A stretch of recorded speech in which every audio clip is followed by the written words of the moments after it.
Electoral and Boundaries Commission IEBC has set in motion the process of verifying the 4.4 million signatures in support of the Constitution of Kenya Amendment Bill 2020 after it enlisted and trained 400 signature verification clerks and 60 supervisors Wednesday. The verification exercise, expected to take an approximate 40 days, is the first of 5 mandatory phases ahead of a referendum. And as Ibrahim Karanja now reports, Commission Chairperson Wafula Chebukati now says that the Commission will only follow the laid-down constitutional timelines, putting in doubt wishes by proponents of the BBI of having a referendum by June 2021. And shall not communicate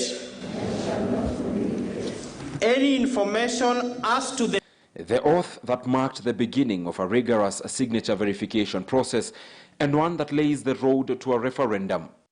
After getting a budgetary allocation of 93 million Kenyan shillings, the poll body has now started the process of signature verification. We have recruited 400 clerks,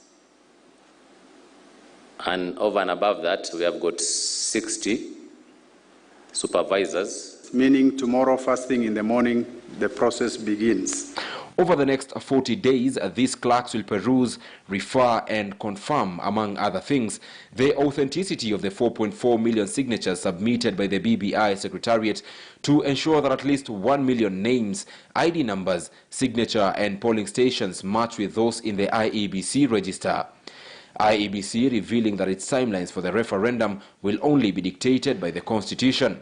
There was a timelines given by the promoters of the Building Bridges initiative, but the Commission will be able to roll out its own timelines depending on how this process goes.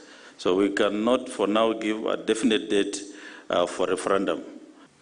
The Commission further weighed in on the issue of the referendum question or questions, rubbishing claims that it had crossed that bridge, once again relying on the dictates of the law. We can formulate one question or multiple questions. And ultimately, Parliament will also have a say in the nature of the questions. After getting the initial 93 million shillings from Treasury, the Commission is now hoping to get enough money for the referendum. IEBC had earlier indicated that the exercise would cost taxpayers 14 billion shillings, a stand criticized by top politicians.